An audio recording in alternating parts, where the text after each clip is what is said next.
Dalam rangka meningkatkan citra, reputasi, dan eksposur publik yang strategis, dukungan public relations yang profesional dan berpengalaman diperlukan. Indonesia, terutama Jakarta, menjadi pusat kegiatan public relations agency dengan ratusan pemain. Mulai dari agensi lokal hingga agen internasional atau global dengan berbagai fokus layanan. PR agency punya peran penting buat perusahaan, terutama dalam membangun reputasi dan kepercayaan publik. Sejak era digital tahun 2000-an, PR tak lagi sebatas media konvensional, tetapi melibatkan komunikasi digital, media sosial, pemasaran konten, dan data analytics. PR agency membantu membentuk persepsi positif tentang perusahaan di mata publik, media, investor, dan stakeholder lainnya. Tak hanya itu, PR agency dituntut mampu menjalin hubungan dengan wartawan dan media dengan baik. Juga menulis siaran pers, mengatur konferensi pers, pitching berita, sampai memastikan pemberitaan perusahaan akurat dan positif.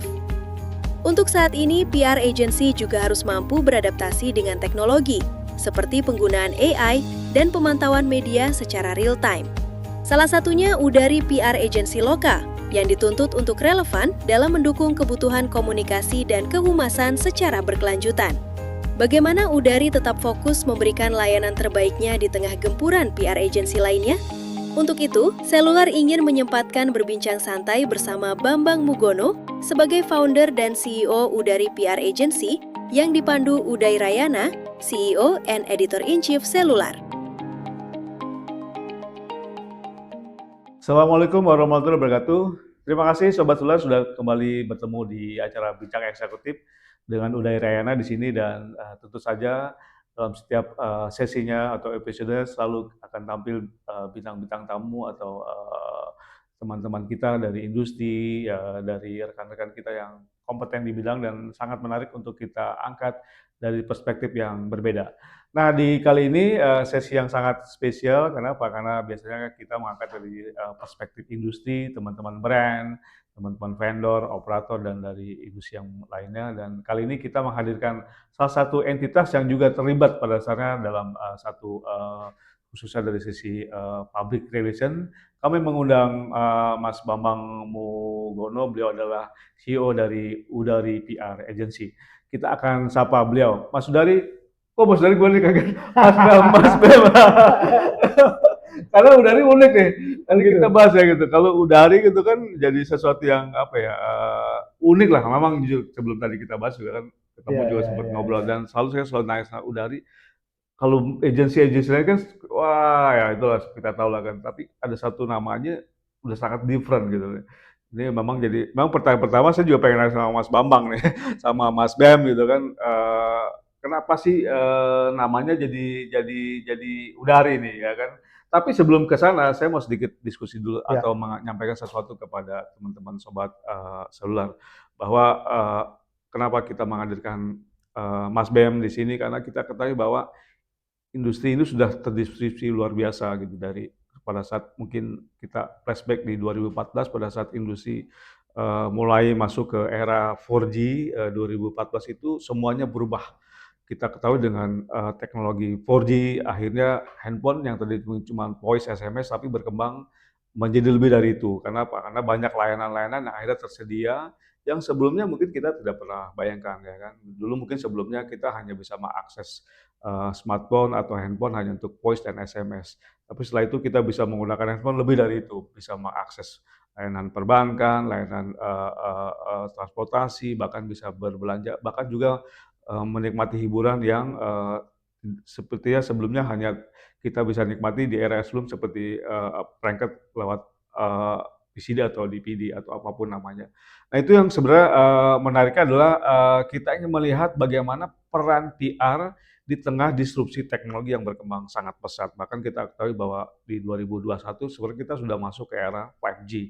Ini juga jadi sesuatu yang sangat promising. Kenapa? Karena industri akan juga berubah. Kenapa? Karena dengan latensi yang sangat tinggi, rendah dengan 5G ini bisa memungkinkan munculnya inovasi baru yang bisa berkembang di masyarakat. Nah, itulah makanya kenapa kita hadirkan Mas Bem dari Udari.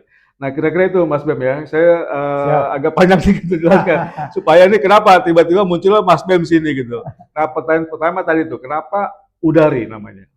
Ya, banyak yang nanya itu, bahkan di beberapa perusahaan, misalkan nggak usah di apa dari perusahaan-perusahaan luar negeri gitu ya, bahkan klien-klien dari perusahaan-perusahaan lokal itu nanya gitu, kan dikiranya itu Udari, oh ini ya kata dari Jepang ya gitu kan, rata-rata bilang dari Jepang gitu, beberapa klien dari Singapura juga bilang ini dari Jepang atau dari mana gitu. Oh tidak gitu. Sebenarnya Udari itu tuh bahasa Jawa kan, Iya, bahasa iya. Jawa. Ya.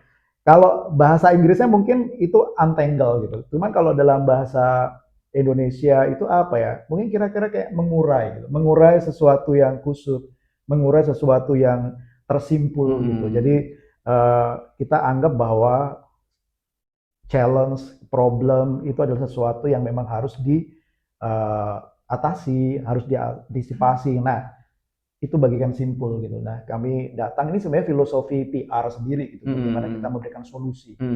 Dengan solusi, maka sesuatu yang tadi rumit, kemudian terikat yang susah untuk dilepas, ya dengan solusi yang tepat itu bisa terurai, bisa terlepas sehingga tidak ada kendala lagi ya kira-kira seperti itu. Jadi Udari bahasa Jawa nih. Iya, iya, iya. Bahasa Jawa. Clear ya, oke.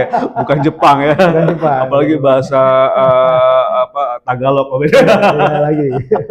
Oke, yang jelas adalah filosofi paling dekat sebutnya kalau mau bicara sederhana, make it simple gitu, in communication, kira-kira gitu ya. Mungkin bukan make it simple, tetapi memberi solusi.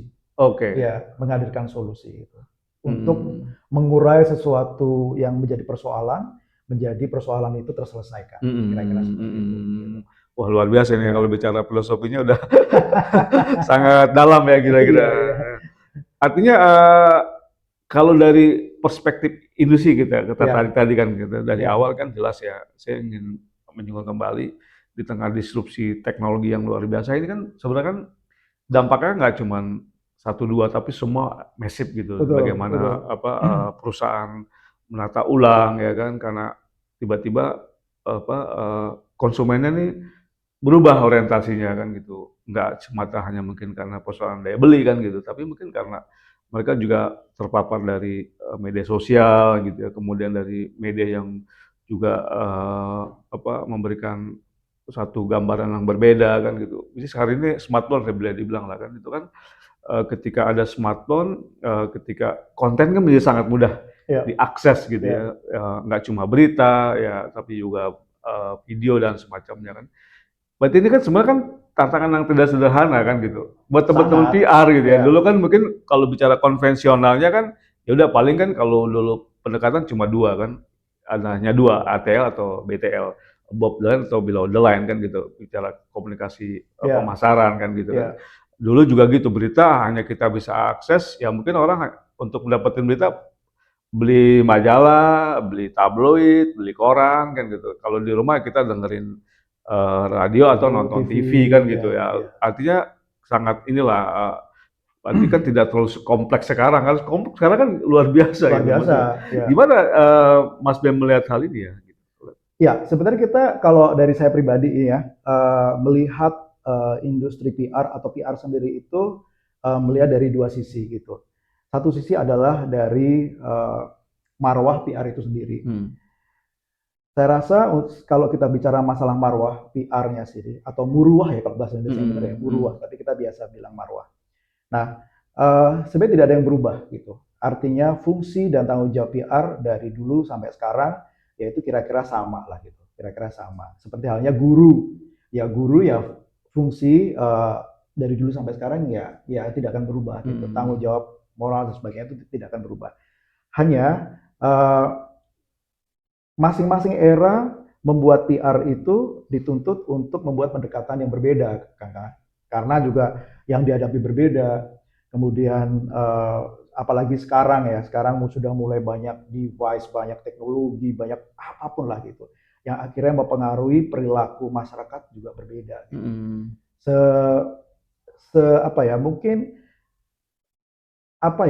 hanya muncul satu device atau satu teknologi baru, tetapi kadang-kala sekecil itu bisa berdampak luar biasa, mengubah pola pikir, mengubah perilaku, mengubah mindset, mengubah preferensi yang itu nanti akan tersimpulkan ke dalam satu uh, persepsi masing-masing individu terhadap satu objek tertentu yang kita PR-in misalkan. Ini udah berubah sama sekali.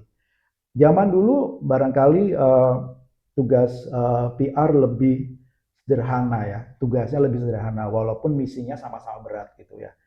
Kalau kita bicara PR kan sebenarnya di era-era, saya mungkin memulai karir dari 90-an ya. Di 90-an masih belum sekompleks sekarang gitu. Fokus waktu itu bahkan untuk salah satu fungsi PR yang menonjol mungkin di kalangan masyarakat umum adalah mungkin media relation.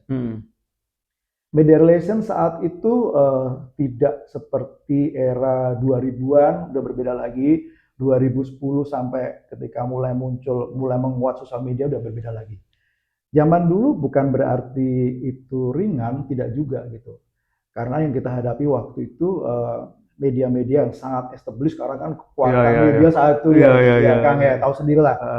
Kang Huda juga berasal dari era itu gitu. Nah, itu membutuhkan kedewasaan yang berbeda dengan yang sekarang gitu. Dulu mungkin lebih firm gitu, lebih enaknya adalah bukan textbook ya, kita ngerti lah, oh yang kita hadapi ini adalah orang-orang yang sangat serius, gitu. Jurnalis-jurnalis yang memiliki pemahaman yang sangat mendalam, karena saat itu mereka pun tidak dikejar deadline yang per detik. Ya. Sekarang teman-teman sudah harus tuntutannya itu tinggi sekali gitu. Bukannya mereka mengorbankan kualitas, tidak. Tetap ya, sekarang saya lihat teman-teman juga tetap mempertahankan kualitas. Tetapi dengan waktu yang panjang, mereka punya deadline jam 5 atau mingguan yang tahu sendiri majalah-majalah atau waktu sangat mendalam, sangat in-depth. Itu mereka memiliki kesempatan untuk mengumpulkan informasi selengkap-lengkapnya kan. Sehingga di tahun itu PR dengan segala kesederhanaan knowledge, kita kan ketinggalan lah dengan barat ya, dengan asing ya. Mungkin di Amerika, di Australia PR sudah maju ya kayak sekarang, tapi kita saat itu kan belum semaju sekarang gitu. Tapi kita itu waktu itu tuntut untuk mampu menguasai isu. Di saat itu tren PR kita banyak banget ketemu dengan PR yang sangat corporate, sangat sadar dengan isu. Kepalanya penuh dengan pemahaman yang sangat mendalam, regulasi, kemudian isu-isu apa yang di masyarakat sosial sebagainya itu semua kayaknya bisa tertangkap karena kita harus mengimbangi counterpart kita LSM, media yang semua diisi dengan orang-orang yang siap menerkam kita kalau kita itu kosong ya otaknya Itu tapi betul, itu menguntungkan buat PR generasi mungkin seangkatan saya karena kita berangkat dari satu era di mana kita dituntut untuk kepala kita terisi dan sensitif. Kita sensitif sama isu sosial, isu ekonomi, regulasi, politik gitu. Dan itu menjadikan kita itu siap untuk di level situ. Jadi ketika ada kebutuhan untuk krisis, untuk PR yang sangat serius korporasi, saya rasa yang PR angkatan saya ini punya kesiapan yang baik. Bukan berarti lebih baik dari anak sekarang enggak, tapi kita punya kesiapan yang lebih baik, yang baik gitu, yang baik. Kemudian juga di saat itu definisi PR belum menyempit seperti tahun era 2000 ketika nanti brand-brand menguat. Di saat itu masih sama-sama kuat antara media relation, bahkan community relation di saat itu kuat. Beberapa perusahaan bahkan fokus bagaimana kita mengembangkan atau membuat program bukan pemberdayaan masyarakat sekitar. Dan benar-benar artinya publik bukan massa. Makanya kenapa public relation bukan hubungan masyarakat gitu. Karena publiknya jelas, bukan massa. Bisa aja publiknya itu massa. Tapi ini tuh benar-benar yang mana yang harus kita sasar, mana yang harus kita kembangkan. Banyak sekali waktu itu program-program PR yang memang fokus kepada pemberdayaan. Dan karena dunia belum hiruk pikuk kayak sekarang, maka beberapa program yang terlihat outstanding karena kita bisa fokus. Nah, memasuki era 2000 ketika mulai sadar pentingnya PR, banyak sekali brand-brand yang sudah mulai membutuhkan PR. Tapi Yang paling menonjol dari 2000 yang saya lihat, kalau corporate PR tetap itu ya banyak sekali senior-senior yang masih bertahan di situ, yang masih menjadi PR, tetapi mereka berperan sangat strategis untuk kebijakan atau policy dari korporasi-korporasi yang mungkin masyarakat tidak melihat beliau-beliau itu, tetapi sesungguhnya mereka adalah orang-orang yang sangat luar biasa untuk membangun reputasi korporasi-korporasi besar yang bisa bertahan sampai sekarang. Tapi yang terlihat di publik, masyarakat luas, PR lebih ke marketing communication. Itu mulai di era-era 2000 awal, di mana sudah mulai muncul handphone beragam-ragam, kemudian PC, laptop, semua brand naik dan membutuhkan publikasi. Sehingga yang terlihat di di masyarakat luas, itu PR itu lebih ke marketing communication. Media relation-nya lebih ke media relation untuk yang consumer gitu. Yang seperti Kang Uday rasakan kan dulu kan banyak sekali, kita senang banget tuh melihat teman-teman media, banyak media bermunculan, majalah IT terutama majalah gadget itu kan itu bisa jadi dampak dari dinamika yang terjadi saat itu gitu. Semua fokus ke sana. Tapi ketika mulai masuk ke era di mana digital sudah menguat, ini dituntut lebih keren lagi nih PR sekarang gitu. Sekarang ini kita, kalau saya bilang bahwa ini adalah era konvergensi, di mana kita tidak hanya bisa mengandalkan satu sumber, tetapi juga salah satu sumber ini juga tidak bisa mengandalkan hanya satu isu tertentu. Dulu Kang, dulu krisis itu kita hanya mengenal krisis yang corporate krisis organisasi yang sangat serius, kemudian tapi penanganannya bukan lebih simpel ya. Kita bisa memanage itu tidak sekompleks sekarang. Dulu mungkin persoalan yang ada di ranah korporasi atau enterprise agak tidak masuk ke ranah masyarakat umum kan gitu, karena itu mah enterprise banget tuh persoalan itu gitu. Karena bukan produk konsumer. Tapi sekarang semuanya bisa terkorelasi. Dan sekali masuk ke sana itu gorengannya luar biasa. Sehingga PR sekarang saya rasa tingkat kepusingannya semakin ruwet ya. Luar biasa. Nah, hanya mungkin kalau saya boleh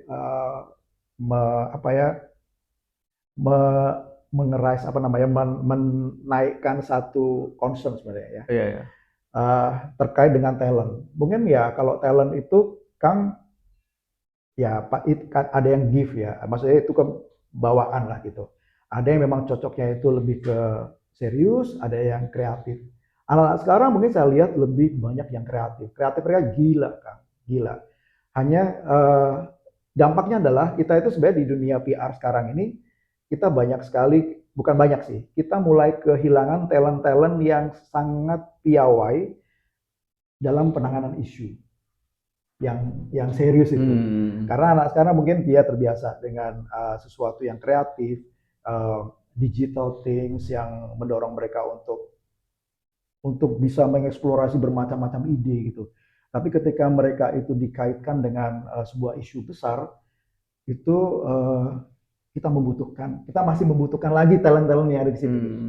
Saya nggak bilang bahwa tidak ada, gitu. Tapi mungkin kalau dari sisi komparasinya gitu ya, yang ini tuh banyak, yang kita butuh yang untuk penanganan isunya ini, yang justru strategik isunya ini yang kita tuh butuh. Gitu. Yang PR banget. PR banget gitu. Nggak sebanding lah dengan. Padahal justru sebenarnya itu yang jadi challenging-nya di situ ya, nggak cuma ya kalau ini kan ya maaf ya, ini lebih bisa dibilang bisa di manage lah kan. Yang ini yang karena kan PR pada dasarnya kalau menurut saya kan aktivitas yang sifatnya boleh dibilang investasi gitu kan. Bisnis kalau bicara harinya dikerjakan teman-teman aktivis atau praktisi PR mau di agensi atau mau di company itu kan apa yang dikerjakan itu kan kelihatannya nggak terlalu dampak langsung ke misalnya anggaplah sebagai penjualan. Mulai dibilang divisi PR, divisi yang cost center kan gitu kan, selalu seperti itu ya kan, kesannya bahwa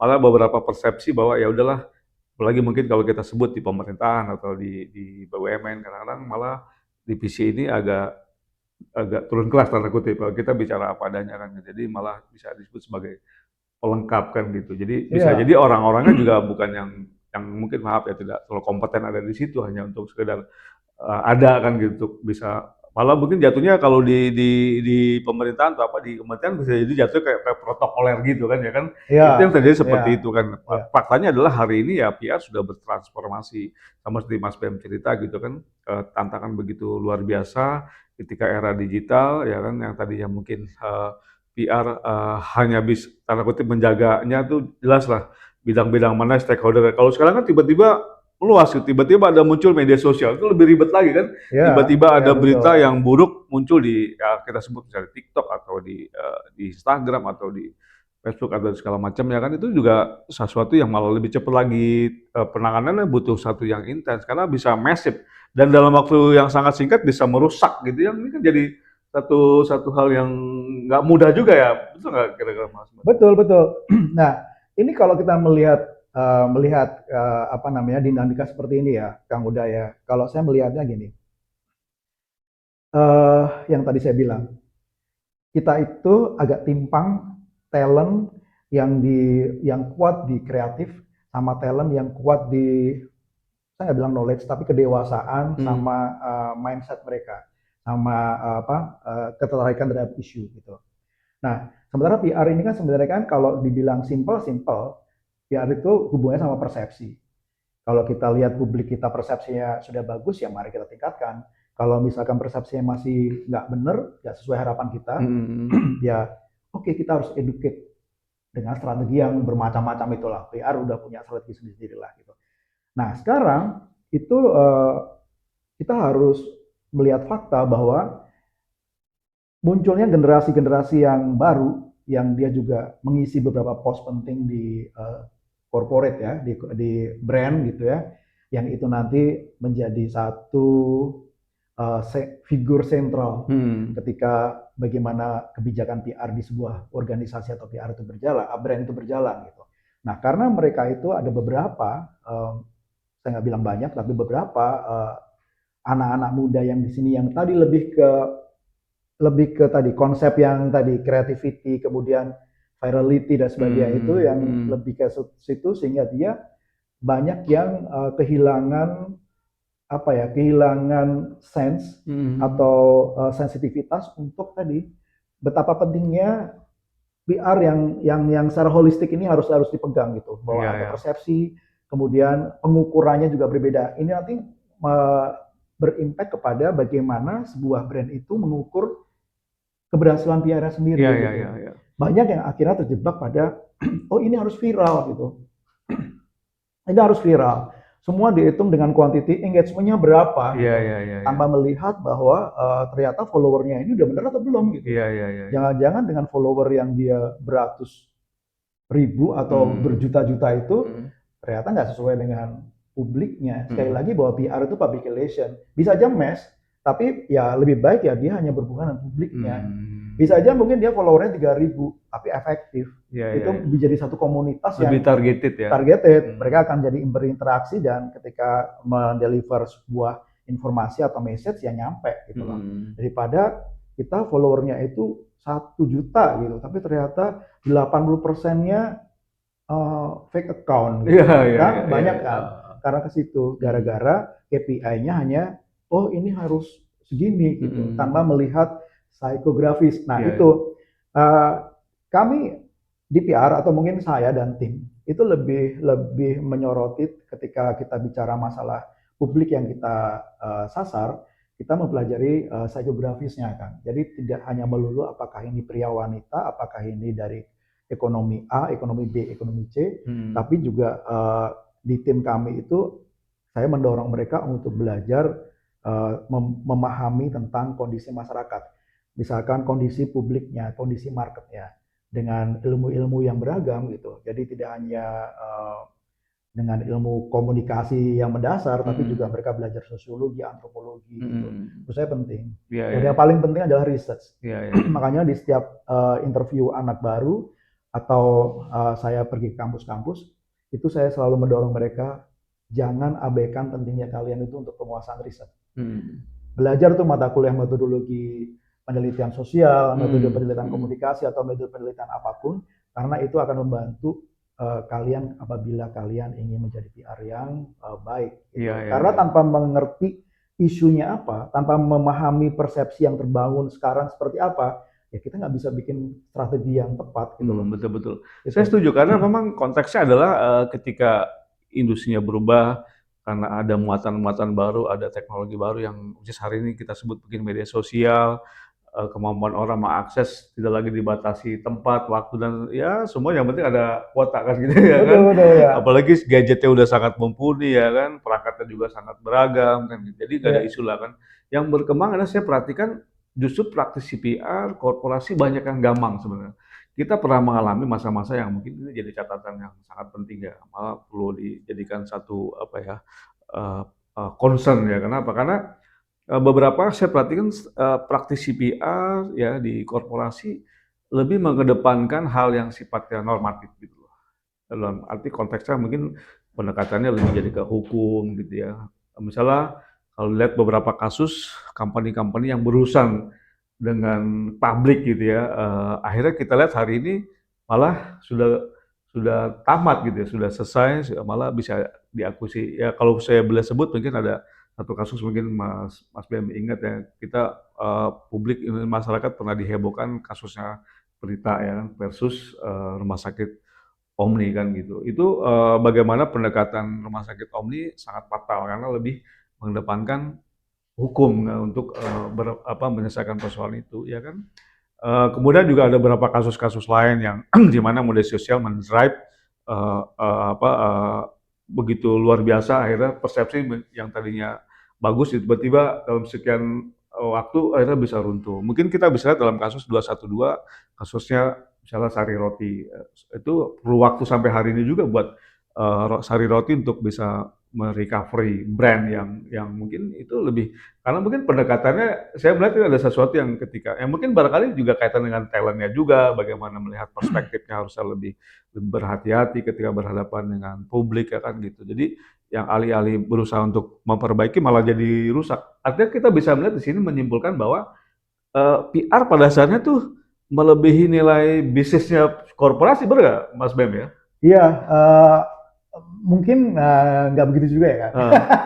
Artinya, tapi punya punya nilai sangat kritikal iya Ya, ya, gitu. ya. Karena bagaimana uh, sebuah organisasi itu memiliki strategi komunikasi, strategi Mhm. berinteraksi, kemudian strategi menyampaikan uh, pesan itu kan memang PR yang menjadi arsiteknya gitu. Makanya tadi balik-balik lagi dengan kasus-kasus yang tadi disampaikan oleh Kang Uday gitu.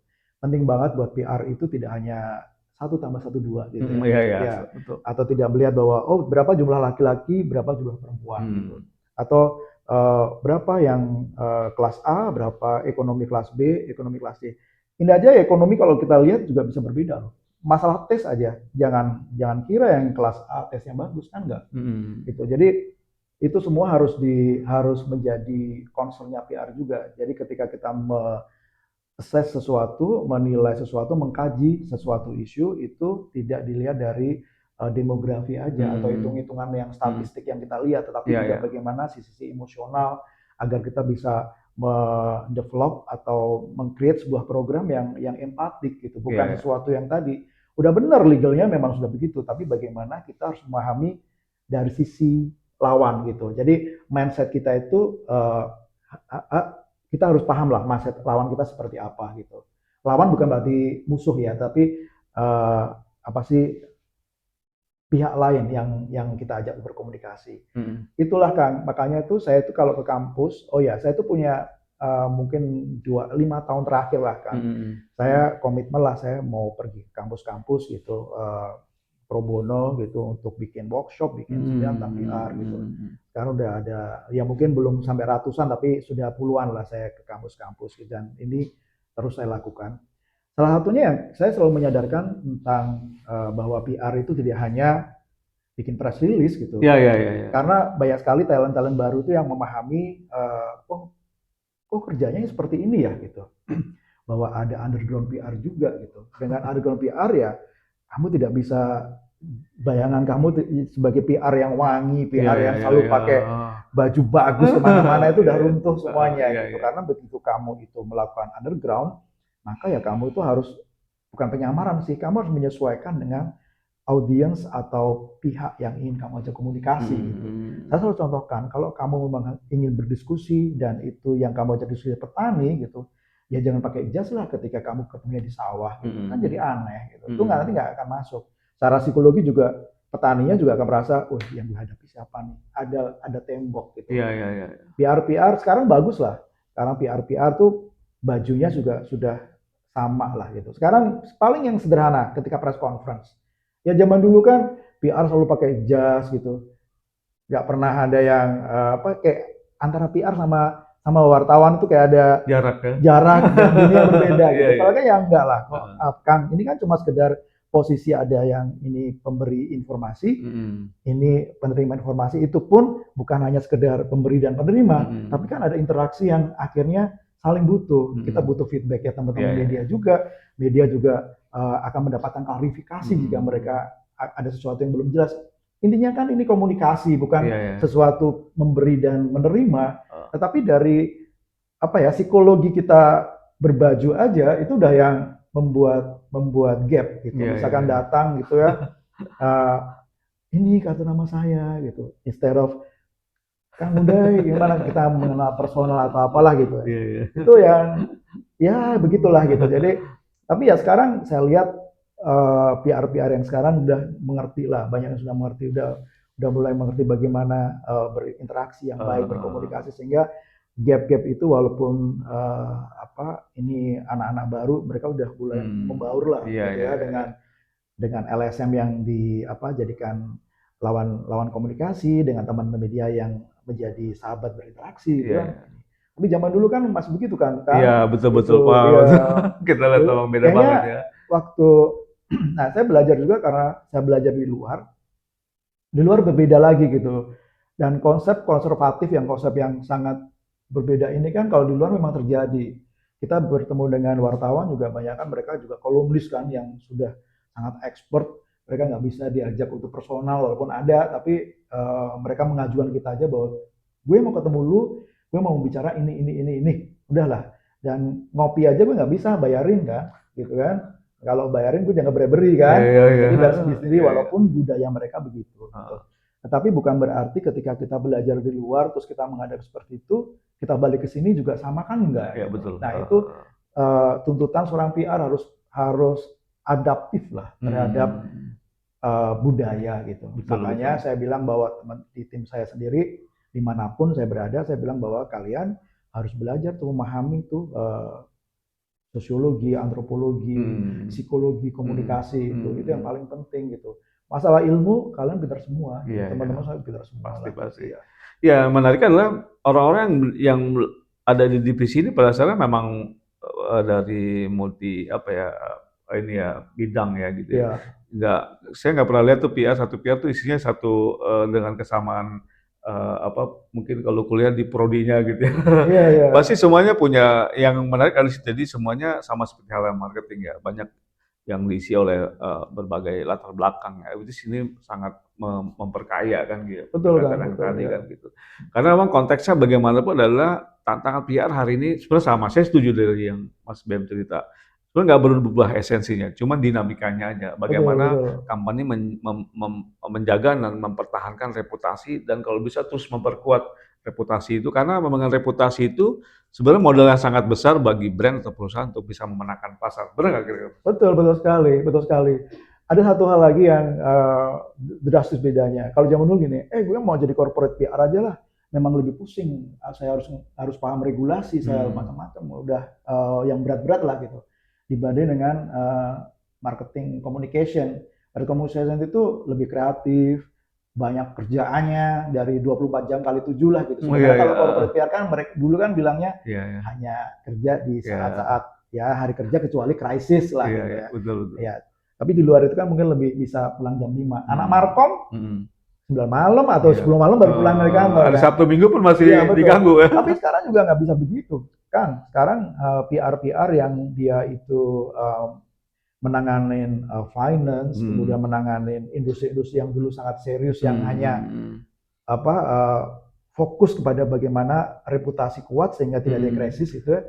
Sekarang pun ya nggak ada bedanya dari sisi waktu. 24 jam kali 7 Saya ingat juga. banget kasusnya dulu beberapa tahun lalu Telkomsel yang diretas itu. Kejadiannya kan homepage itu kan di website itu terjadi pada saat hari Sabtu. Hari Sabtu weekend. Gimana ceritanya teman-teman saya bisa membayangkan teman-teman Korkomnya Telkomsel tiba-tiba dadakan itu Sabtu Minggu kantor semua untuk ngomong diskusi langsung yang darurat ya sifatnya dengan tim PR sendiri sama kemudian akhirnya dieskalasi ke ke direksi dan BOD-nya kan pasti gitu ya. Betul. Sekarang mungkin kemudahannya adalah akses ya. Kalau aku rasa yang itu udah era sekarang ya. Nah, dulu Kang dengan keterbatasan komunikasi kan, telekomunikasi lah yang nggak secanggih sekarang, itu ya mesti harus ketemu tim krisis. Biasanya kalau di korporasi kan ada yang memiliki namanya tim krisis sendiri gitu ya. Kemudian ada PR. Kalau tim krisis terdiri dari beberapa unsur manajemen yang memang ada di situ gitu. Nah, kalau sekarang ya kita dimudahkan dengan adanya telekomunikasi yang sudah lancar lah, kita paling enggak di step pertama kita langsung bisa berhimpun walaupun tidak ketemu langsung. Jadi oke, ini gimana cepat lah gitu. Itu ya thanks to teknologi lah gitu. Teknologi membuat semuanya juga tambah rumit, tambah kompleks, tapi teknologi juga sebenarnya memberikan peluang pada kita untuk lebih cepat, lebih akseleratif lah ketika menangani sebuah krisis. Tadi kan Mas Ben cerita nih ya bahwa hari ini ada sedikit transformasi, mungkin bisa jadi sedikit menjadi disebut sebagai perjalanan, tapi yang terjadi adalah tren bagaimana PR karena memang kebutuhan brand atau perusahaan adalah mungkin juga perlu menjual produk ya kan, karena which is penjualan itu juga jantungnya company untuk mendapatkan revenue kan gitu. Ada era beberapa di kategori tertentu di industri malah PR jadi kayak disederhanakan jadi marketing PR kan gitu ya. Jadi ini kan sebenarnya kan ada sedikit buat kami kita tidak menyalahkan hal itu karena itu yang berkembang seperti itu di mana akhirnya juga PR terjebak bagaimana untuk membantu aktivitas pemasaran kan kira-kira gitu ya. Karena strateginya tuh jadi beda ukurannya. Kalau PR kan emang agak abstrak gitu kan. Karena emang saya bilang tadi, mungkin kalau kita ketemu sama wartawan, ketemu sama siapapun stakeholder ya lebih investasi ya kan karena kita juga tidak pernah tahu kejadian seperti apa. Tapi minimal ketika berhubungan dengan stakeholder itu baru lebih bisa memaintain relationship itu untuk tidak lebih ini ya kan gitu bisa lebih kalau kenal one on one lebih bagus juga kan gitu bang tidak kenal sama sekali kan. Tapi kan kalau sekarang dikaitkan dengan perspektifnya adalah marketing PR, kan ROI-nya beda tuh. Ya nggak, mungkin bisa jadi angka-angka kan gitu. Kalau marketing jelas ya kan, ketika budgeting segini, ya udah dapatnya berapa, ya kan. Marketing kan pasti seperti itu. Nah kira-kira gimana Mas Ben melihat fenomena ini? Karena jadi kelihatan disederhanakan seperti itu ya. Terus PR-nya juga jadi seperti jadi kayak bagian yang tanda kutip terpaksa mengikuti gelombang seperti ini ya. Ya. Lagi-lagi sebaik terserahlah sama masing-masing perusahaan ya yang bagaimana memposisikan PR-nya mereka gitu. Namun kalau kita bicara masalah fungsi yang sebenarnya, itu kan apapun yang dilakukan oleh PR ini kan muaranya pada reputasi sama kepercayaan. Jadi reputation, kemudian trust gitu. Nah ini sebenarnya yang keywordnya lah gitu. Dan bagaimana supaya ada trust sama percaya sama reputasinya kuat gitu. Ya kita mesti tahu dulu tadi akar permasalahannya apa gitu, persepsinya seperti apa publik itu, bagaimana publik itu menilai organisasi yang di PR-in tadi, apakah sudah cukup bagus, kalau bagus ya udah tinggal menguatkan aja sehingga reputasi yang makin kuat, trust mereka akan terjaga gitu. Nah dengan dengan trust yang bagus, reputasi yang sangat kuat sebenarnya kan ini kalau bicara masalah manajemen. Manajemen harus paham dengan trust yang baik, dengan trust yang sangat tinggi, kemudian reputasi yang sangat kuat. Udahlah, ini pasti nanti akan berdampak pada produk-produknya pun akan diambil lah sama market, dikonsumsi sama market.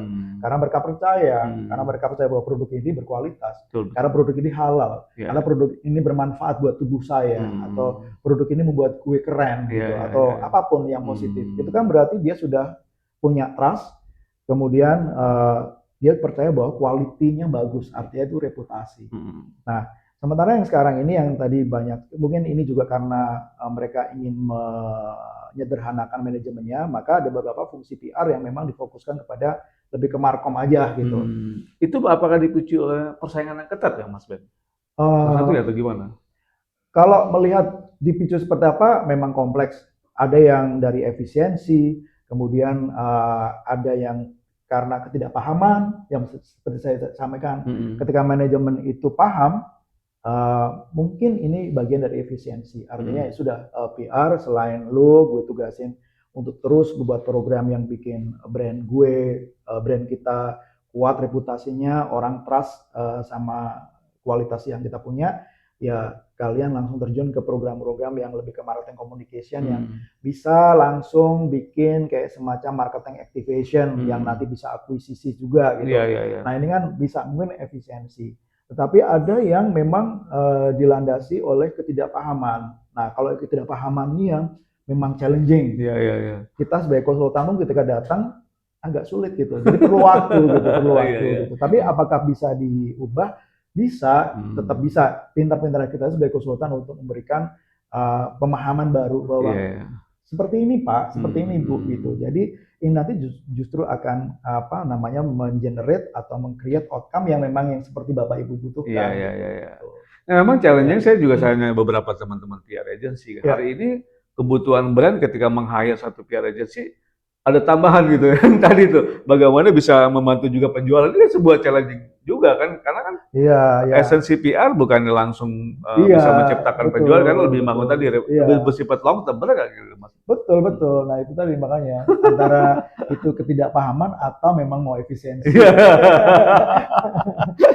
Iya kalau ya marketing jelas ROI-nya kan, gue spend segini ya gue dapat segini kan kira-kira. Tapi kalau PR kan yang saya bilang tadi agak sedikit abstrak ini butuh effort ya, butuh bersifat jangka panjang ya. Betul, waktu. Tadi pendekatan yang mau bisa one on one kadang-kadang malah mohon maaf ya pekerjaan PR bisa jam 2 malam hanya untuk menemani satu itu juga bagian dari pekerjaan juga karena apa? Karena mulai tercipta kedekatan itu juga bisa memudahkan teman-teman kerja PR selanjutnya kan? Kira-kira iya, betul Kang. Karena kedekatan yang seperti tadi dibilang oleh Kang Uday itu kan sebenarnya kunci kita untuk benar-benar memahami sebenarnya persepsinya seperti apa kan. Saya nggak mungkin dong, cuman kenal sehari 2 hari sama Kang Uday terus saya bilang, Kang Uday itu punya pemikiran seperti itu kan nggak mungkin. Saya harus bergaul dengan Kang Uday secara lama gitu ya. Lama kan bisa aja waktunya mungkin kita bisa kalau memang kita hanya diberi waktu sehari ya bagaimana berjam-jam lah biar aku kenal dekat dengan Kang Uday terus gimana caranya aku bisa tahu Kang Uday kan ya Kang Uday kita ngopi aja instead of kita punya meeting yang serius malah nggak dapat kan gitu. Oh Kang Uday itu begitu gitu. Kalau Kang Uday masih negatif sama gue tapi begitu orangnya gue tau lah gimana cara meluruskannya gitu. Mungkin kamu harus kasih data kalau sama Kang Uday, nggak bisa hanya argumen aja. Karena Kang Uday juga punya data, maka kita saling beradu. Kang Uday data lu mana, data gue ini, itu kita cocokkan gitu. Nah ini kan yang akhirnya membangun kesetaraan informasi. Akhirnya kalau misalkan Kang Uday ternyata, oh iya Bem, gue yang salah datanya, kan akhirnya percaya sama gue. Gitu. Begitu pula dengan saya, misalkan, ternyata data kita yang miss ya Kang. Nah itu kan aku bisa bisa berkomunikasi yang baik dengan Kang Uday, misalkan, thank you Kang. Ini kan di bawah manajemen bisa, kita bisa mengubah strategi komunikasinya karena memang data kita yang salah, misalkan gitu kan. Nah seperti itu kan hanya bisa dilakukan ketika kita tadi seperti Kang Uday bilang memiliki hubungan yang dekat dan saling memahami. Itu kan. Jangan-jangan sebenarnya barangkali juga beberapa kasus brand atau perusahaan menghadapi krisis pada saat mereka tidak memahami ini stakeholdernya ya terutama medianya yang perlu diopenin mungkin beberapa stakeholder lain termasuk KOL atau influencer apapun itu yang memang bisa membantu untuk meluruskan isu kira-kira gitu Mas Ben. Betul. Nah ada lagi ini jadi menarik ketika Kang Uday menyebut KOL ya influencer gitu ya. Nah ini juga harus dipahami. Ini ada pergeseran makna sebenarnya, Kang. Bahwa KOL, influencer itu memang bagian dari strategi PR dari zaman dulu sampai sekarang gitu.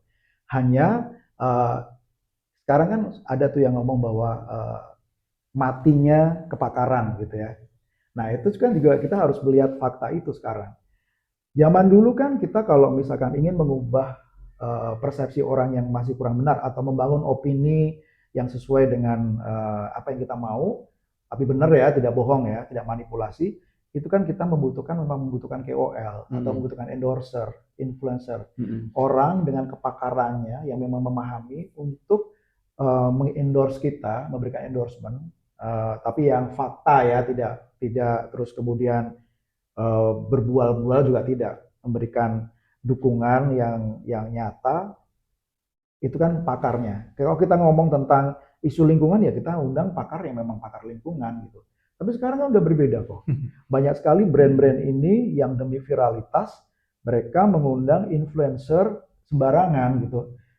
Influencer ini menurut saya banyak yang bukan influencer sejati, mereka hanya buzzer. Karena mereka tidak memiliki kepakaran di bidang itu gitu. Apakah itu bisa viral dan populer? Bisa, karena mereka punya follower. Tapi lagi-lagi, apakah follower dari para buzzer yang kemudian ditasbihkan sebagai influencer atau KOL ini udah pas atau belum? Apakah dia juga punya pemahaman yang baik? Beruntung kalau misalkan si buzzer ini memang bisa berfungsi sebagai influencer. Mereka akan menjalankan fungsi influencer KOL karena mereka punya knowledge dan mereka punya latar belakang yang bikin orang percaya gitu. Tapi kalau misalkan dia itu latar belakangnya adalah chef misalkan, dan ketika chef ini bicara tentang apa ya, yang di luar kepakarannya, tapi jauh gitu. Bisa saja memang chef ini memang pakar lingkungan bisa, tapi ketika chef ini tidak memiliki knowledge di bidang lingkungan, misalkan kita paksa dia untuk mendistribusikan atau buzzing informasi tentang lingkungan yang dia nggak kuasai, bisa jadi populer tapi kan hanya bertahan berapa hari, habis itu hilang. Gitu. Tapi kalau si chef ini ternyata memang punya latar belakang lingkungan, memang dia tuh suka bergabung di aksi-aksi lingkungan, ya pas juga gitu. Ada orang bilang kan dia chef, tapi lihat dulu latar belakangnya, dia punya knowledge yang bagus. Gitu. Nah ini yang sekarang banyak miss juga nih, aku lihat gitu. Jadi mereka hanya memakai viral, alasan tujuan viral, tapi mereka melupakan. Tetapi ini juga jangan salahkan agensinya gitu. Dari brandnya juga harus introspeksi juga. Apakah ini benar dari mereka atau ide dari agensi gitu. Jangan-jangan memang KPI-nya memang kita mau ini harus viral, harus trending topik nomor 1 misalnya kayak gitu kan.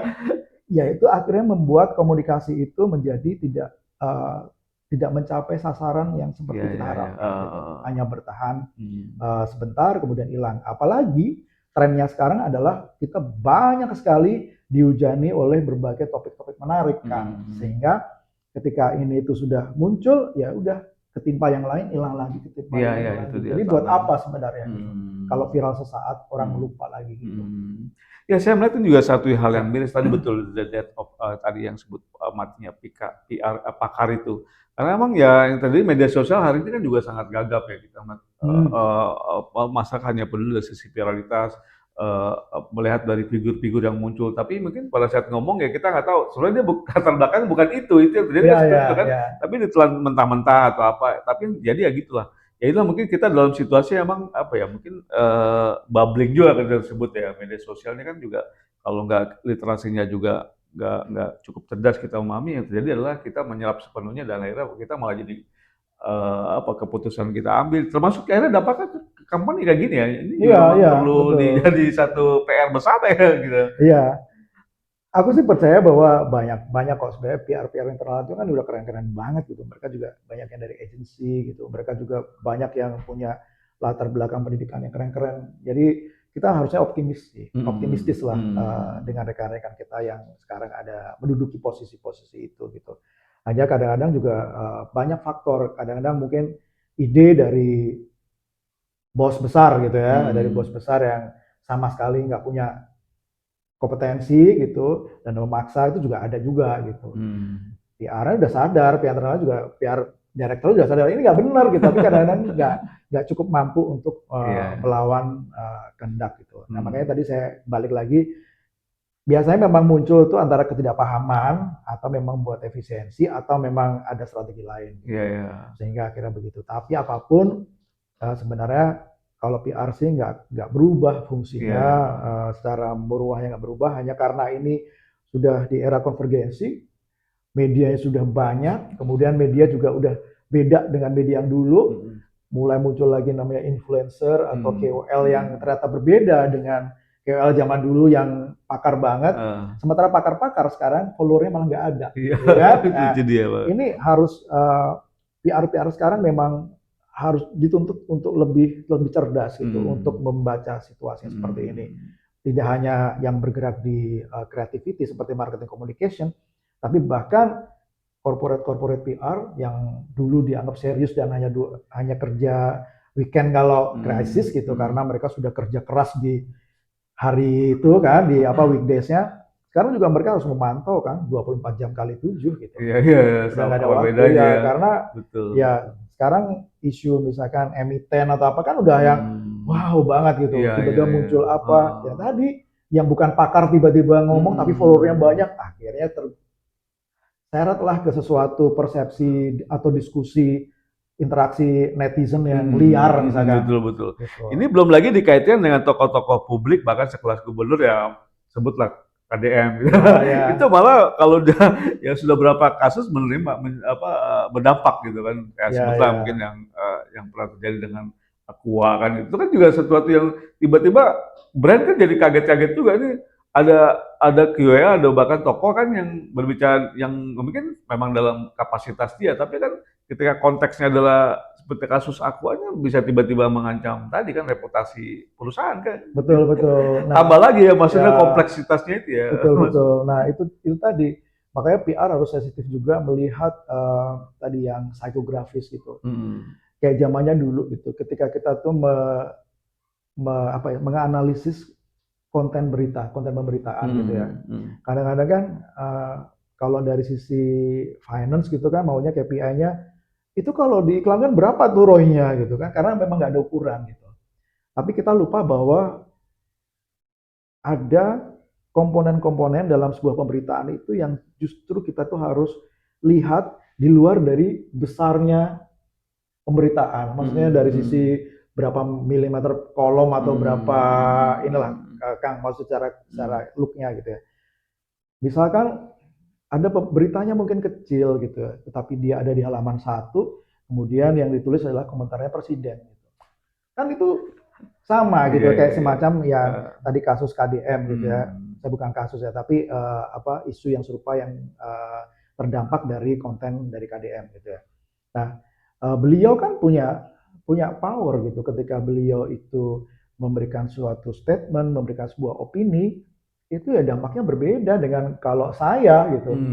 Ya saya siapa gitu, atau mas-mas yang atau mbak-mbak yang cuma di pinggir jalan gitu, berbeda gitu. Atau mungkin figur yang populer tapi kan tidak punya kapasitas sebesar KDM misalkan, kan berbeda.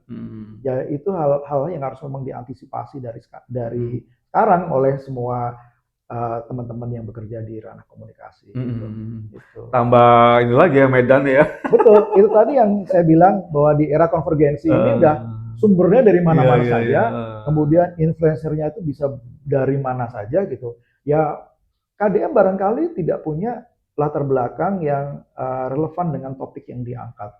Tapi jangan lupa posisi beliau gitu kan, ketika dia mengungkap sesuatu, posisi beliau itu menjadi power gitu, power apakah message ini akan berdampak atau tidak, itu pasti berdampak, orang beliau ada di sana Pasti, gitu. pasti. Iya. Nah, saran Mas Bem kalau ada company yang saat ini mungkin punya potensi hal gitu atau mungkin malah terjerat persoalan krisis reputasi atau apapun itu, apa sih yang perlu sebenarnya yang dilakukan Yang untuk pertama bisa harus riset tentang persepsi. Memang mungkin akan ada biaya yang besar, tapi dengan research persepsi publik itu kita akan mengetahui sebenarnya apa yang dipikirkan masyarakat terhadap brand atau company kita. Itu yang paling pertama. Ke publik ya, ke publik. Publiknya siapa? Masing-masing organisasi berbeda-beda gitu. Kalau misalkan sebuah organisasi itu organisasi yang erat kaitannya dengan mungkin kayak perbankan atau apa ya, pasti publiknya ya BI, OJK, terus kemudian kalau di DPR ini DPR yang mana gitu kan, terus kemudian pengamat ekonomi udah pasti gitu, nasabah udah pasti, ya ke situ gitu. Jangan sampai yang di luar itu gitu. Yang fokus-fokus dulu sehingga kita paham, oh di sini posisi kita. Iya, iya, iya. Ternyata mereka masih menilai. Menurut saya survei atau riset itu menjadi satu tools yang paling basic yang harus dikuasai, yang harus dimiliki dan dikuasai oleh seorang PR gitu. Ya itu kenapa saya bilang begitu karena memang masih banyak yang belum mendasarkan pada hal seperti ini. Kalaupun mereka itu melakukan sebuah riset dalam tanda kutip, itu lebih kepada asumsi kalau saya lihat. Oh, Ya, saya posisi saya kan di sebagai PR agency ya di beberapa company kan kadang kita tuh ada diskusi ya, interaksi dengan agensi lain gitu. Nah, saya pernah punya pengalaman mereka itu ada riset, tapi ketika saya lihat respondennya aja jumlahnya tidak mewakili. Gitu. Terus yang ditanya itu kalau menurut saya ini tidak merepresentasikan marketnya. Gitu. Jadi saya tidak akan beli ini. Gitu. Jadi saya rekomendasikan ke klien untuk jangan beli yang ini. Kalau mau ini bagus, metode pendekatannya bagus, tapi suruh ngulang karena ini nggak pas. Gitu. Kalau respondennya hanya sekitar segini, ini nggak mewakili. Karena saya lihat secara metode penelitiannya, wah ini nggak benar nih secara penghitungannya. Makanya Kang saya tuh tergerak untuk saya mau kampus-kampus deh gitu untuk benar itu dulu. Karena anak sekarang juga ternyata itu jauh dari keinginan untuk belajar tentang metode penelitian, tentang riset itu agak jauh. Yang mereka bayangkan adalah kita membuat sesuatu yang viral. Kalau masalah konten, aduh jangan deh dilawan anak-anak sekarang. Mereka keren semuanya gila gitu. Bisa, kalian bisa bikin seperti ini gitu. Dan ketika kita tantang misalkan, kalian harus bikin production atau video production begini-begini, kasih waktu sebentar yang barangkali buat saya itu nggak cukup waktunya, buat mereka cukup kan. Tapi ya itu isunya lebih kepada mereka tidak memahami isu di balik yang mereka itu kembangkan. Gitu. Tantangannya lebih kepada kedalaman berarti. Kedalaman atau mungkin karena budaya membaca yang sekarang bisa jadi agak kurang. Budaya mengikuti hal-hal serius. Maaf ya, mungkin ini masih debatable gitu. Tetapi konsumsi anak-anak sekarang terhadap short content itu juga mungkin berpengaruh gitu. Ya kalau kita setiap hari mungkin kita nggak sadar sih scrolling doang. Buat saya juga itu lama-lama itu ini yang lebih nikmat gitu dibanding saya harus membaca yang lebih mendalam atau membaca hasil studi itu mungkin ya ada pengaruhnya. Saya juga tahu. Ini mungkin teman-teman yang di bidang psikologi atau seperti sih ada sudah kalau bicara hasil kajian riset ya, scrolling itu lama-lama ya namanya sekedar instan gitu. Dan kita ngebaca kan pasti jauh lebih. Tapi yang mana saya juga beberapa ada yang banyak juga yang udah mulai terjadi tren pembalikan di mana anak-anak muda sekarang mulai baca buku gitu. Mungkin jauh lebih baik ya karena atau mungkin udah bosan kali itu. Itu ada tren di media di UK ya kan, boleh nggak kita sebut namanya ya, itu sudah mulai nih digawangi oleh anak-anak Gen Z, mungkin milenial sebagian gitu ya, itu kontennya dalam-dalam udah kayak seluler gitu, jadi mereka membahasnya itu in-depth gitu, in-depth dan ternyata visitornya banyak juga. Luar biasa ya. Wah ini keren banget, apakah ini akan mulai berbalik lagi trennya saya nggak tahu gitu.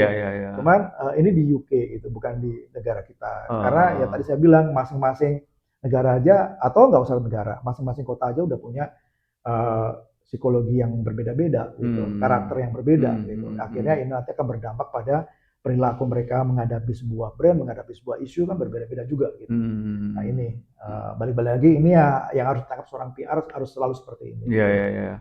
Nah konteks sendiri ke udara ini dengan situasi gini kan tentu kan juga kita kalau persoalan company kan diharapkan pada surviving gitu, bisa bertahan, bisa bahkan berkembang kan itu kan juga nggak mudah di era-era disrupsi atau Mas Ben tadi era konvergensi gitu.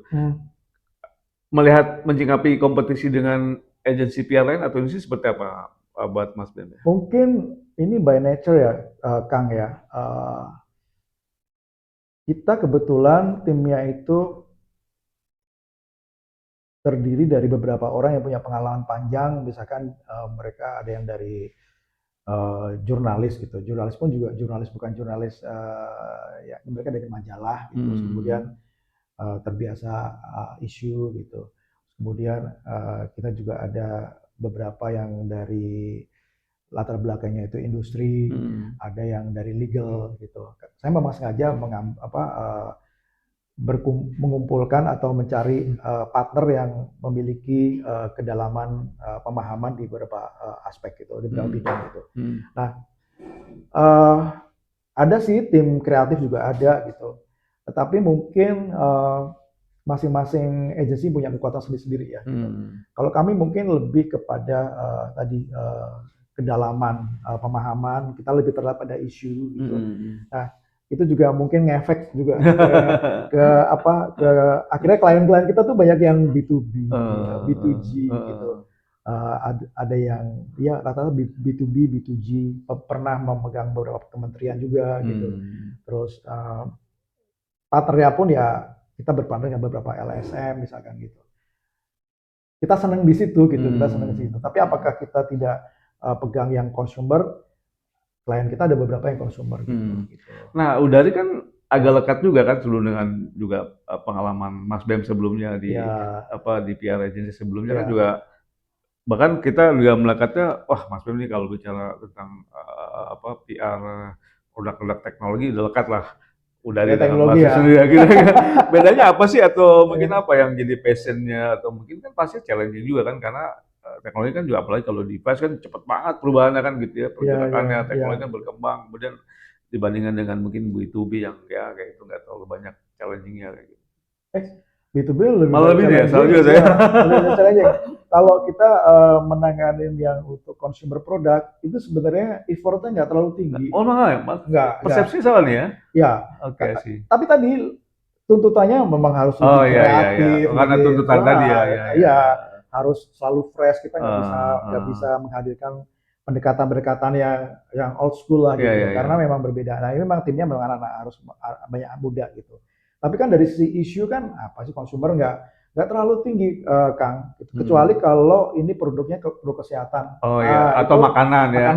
Mungkin kalau di Indonesia yang paling rentan ya maaf ya, kasus babi gitu ya, itu yang mengandung, itu yang paling bahaya banget ya. Sama regulasinya lebih kencang. Kalau yang untuk consumer, untuk device itu kan paling berapa sih komponen dalam negerinya berapa, ini berapa, atau lebih kepada bagaimana ini produknya hampir sama semua.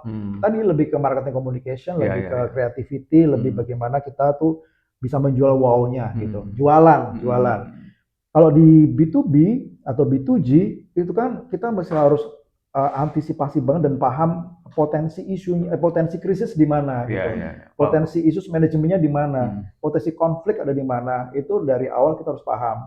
Sehingga kita menyusun proposal ke klien pun, ketika kita belum dipilih pun kita sudah come up dengan hasil dari survei kita, research kita. Kita selalu bikin research dulu tentang ini agar kita paham potensi isu kamu tuh apa, sehingga kamu harus melakukan ini yang kita usulkan di program. Misalkan community development menyasar yang mana gitu. Komunitas yang ini sebaiknya, isu yang diangkat apa? Oh, isu yang diangkat ini gitu. Karena mereka membutuhkan ini gitu loh.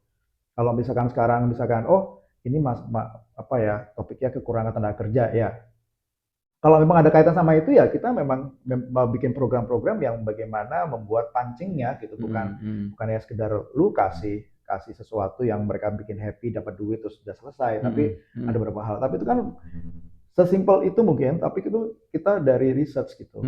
Kalau B2B sama B2G itu memang lebih ke sana. Jadi tampaknya kita agak tenang, tapi sebenarnya kita mesti harus antisipasi terus nih dengan, karena siapa yang tahu kasus itu akan muncul ya. Begitu ada RUU aja kita masih harus mengikuti RUU-nya sampai di mana. Sekarang isunya ada di mana, siapa yang berpengaruh, keolah di mana. Nah itu nanti bahkan strategi medianya pun berbeda gitu. Bisa jadi kita akan create sesuatu yang tidak langsung mewakili brandnya itu, gitu. Tapi atau korporasinya, tapi kita mungkin mendorong KOL untuk bikin kajian atau apa, membikinkan sebuah diskusi tanpa melibatkan brand atau korporasi sama sekali gitu, agar isu itu naik. Gitu. Mungkin itu tidak akan dinikmati oleh kita saja gitu, tapi secara bisnis itu akan menguntungkan. Betul. Nah itulah ada di situ. Ada nikmatan tersendiri untuk di situ. Gitu. Tapi kalau tadi Kang udah bilang lekat dengan saya terutama ya itu lekat dengan teknologi gitu, ICT gitu atau IT gitu ya. Sebenarnya karena mungkin publikasi di industri ini tuh kenceng, Kang gitu. Apalagi saya mainnya itu dari 2000 di mana tadi publikasinya banyak banget sehingga teman-teman udahlah kenal semuanya gitu, dekat semuanya, udah nggak kayak wartawan sama PR tapi udah kayak kita lah, kita Teman ya. sahabatan lah gitu ya. Kita bisa ngobrolin apa Iya, aja iya. kan gitu, politik dan sebagainya. Tapi sebenarnya saya juga menangani berbagai industri yang lain, Kang. Saya sebenarnya banyak, bahkan consumer banking saya banyak. Kemudian beberapa bank besar lah saya pernah tanganin. Kemudian fintech saya bermain di situ juga. Edukasi juga, kesehatan juga saya pernah lama di kesehatan juga gitu. Gitu. Iya, ya. Ya. Itu semua makin memperkaya pengalaman Mas Bem nih. Sangat sih, saya terima kasih banget sih dengan setiap topik atau ya persoalan yang saya hadapi gitu. Karena bener kan, ketemu dengan teman-teman wartawan tuh apalagi saya senang sekali karena ini kan teman-teman ini kaya sekali ya, maksudnya ternyata ya wah gila ya gitu, saya bisa ketemu dosen-dosen baru, dosen-dosen dalam tanda kutip gitu, karena bahkan keren-keren banget, bahkan sama teman-teman wartawan kesehatan yang sekarang sudah pensiun pun saya masih bersahabat. Mereka tuh masih update banget dengan apa ya tren-tren terbaru kesehatan, kemudian isu-isu kesehatan, mereka sangat update. Sehingga ketika saya berdiskusi dengan mereka itu bahkan tahu, oh ini di sini nih, harusnya ada regulasi ini, oh ini kenapa begini, begitu, itu muncul semuanya. Dan itu bermanfaat untuk saya, bermanfaat. Betul. Ketika saya ketemu dengan klien atau ini kan kayak semacam, oh begini ya gitu, itu menginspirasi saya untuk membuat program yang tepat. Iya. Dulu dengan Kang Uda lah, kan saya sering lah ngopi sama Kang Uda atau apa. Yang kita bicarakan kan isu-isu kan, dan itu saya senang banget gitu ketemu Kang Uda karena diskusinya nggak hanya kita ngomongin produk ya gitu, tapi kita lebih beyond itu, kita ngomongin regulasi di belakangnya atau apalah kan. Iya. Ini luar biasa, sebenarnya diskusi udah hampir tuntas, tapi seperti biasa ya, sebenarnya kan dalam satu edisi atau forum seperti ini kan podcast, jadi kita juga ada kasih kesempatan ya, sesuai dengan pesan produser kita gitu, ada kesempatan kepada tamu kita untuk menanyakan ke seluler ke saya untuk apa yang mungkin silakan kalau Mas Bem mau nanya. Banyak sebenarnya kan. Tapi kan kadang-kadang kita tanyain di itu ya, kita ngobrol-ngobrol. Tapi gini kan, yang pertama ini, gue mungkin nggak tanya, gue lebih ke menyampaikan terima kasih sih, lebih apresiasi gitu. Mungkin bolehlah orang bilang saya orang lama, saya PR lama gitu. Tetapi sesungguhnya ini juga menurut saya nggak old school gitu. Apresiasi ke seluler yang sering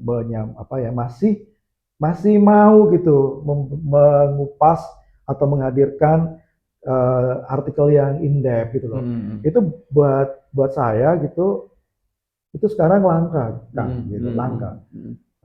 Di luar sekarang tren cetak udah mulai nggak ada gitu. Ya masih ada lah, saya masih baca beberapa newspaper yang itu masih baca.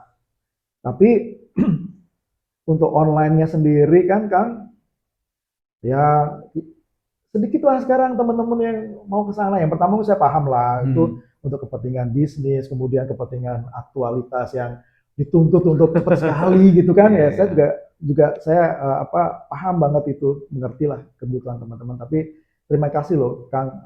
Saya sih cuma berharap seluler tidak akan meninggalkan itu. Gitu. Iya. Terima kasih banget buat Mas Bem, ini bisa jadi spirit terus buat kita untuk terus mempertahankan jurnalisme kita yang memang kita udah lebih tahun ini, malah di 26 tahun nih kita menjejak usia kita nih, Maret bulan depan insya Allah kita udah 26 tahun.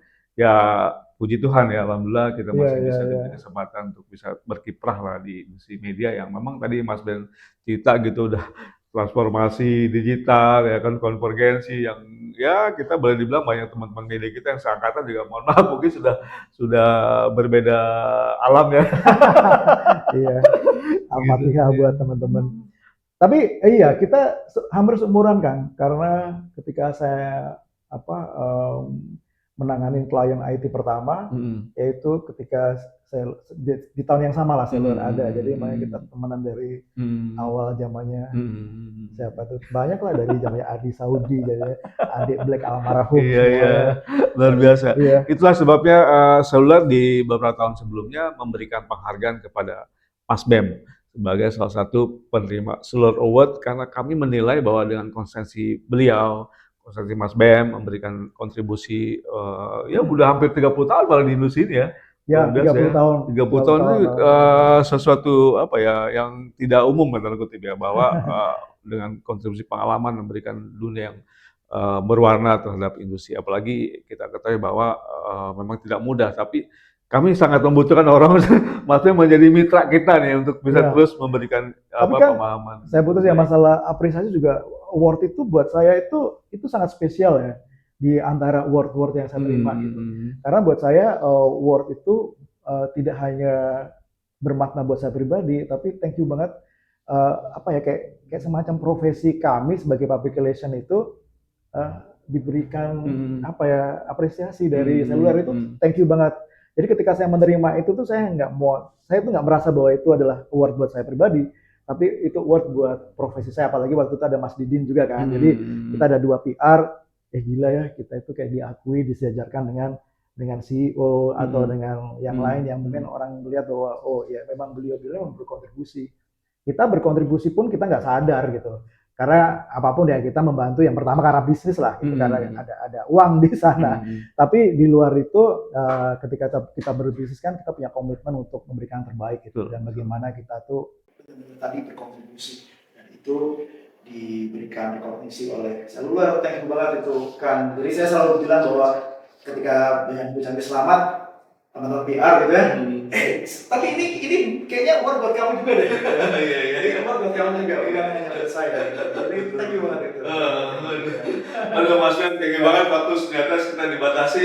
Iya. Kayaknya luar biasa, nggak terasa lebih dari sejam ini. Salah satu podcast yang lebih waktu ya. Tapi nggak berasa, pengennya sih kita angkat lebih banyak lagi isu, tapi karena kita akan mungkin ada kesempatan lain kita sesi kedua ya dengan Mas Ben. Ya senang hati kan. Thank you Mas Ben. Ya, benar nggak bosan aja. Iya, pasti.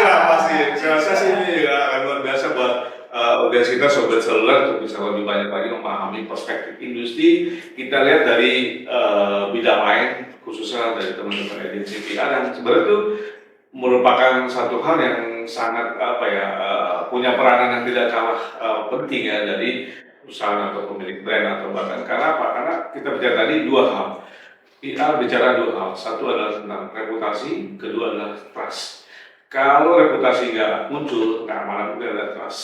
Konsumen yang dibidik oleh brand adalah pada akhirnya ujungnya adalah loyalitas. Kira-kira gitu ya. Betul. Kalau sampai titik loyalitas sudah nggak kemana-mana. Udah sampai mau ratusan tahun tuh brand juga atau company akan tetap ada eksis di negara atau dunia ini, kira-kira itu. Baik, thank you banget Sobat Seluler sudah mengikuti terus diskusi kami, Mas Ben, Mamang Mugeno, CEO dari PR Agency yang sudah menyempatkan waktu luang untuk datang ke ruang podcast Seluler di daerah Buncit. Terima kasih Edwin untuk waktunya dan kesempatannya, tetap selalu semangat dan sehat. Assalamualaikum warahmatullahi wabarakatuh.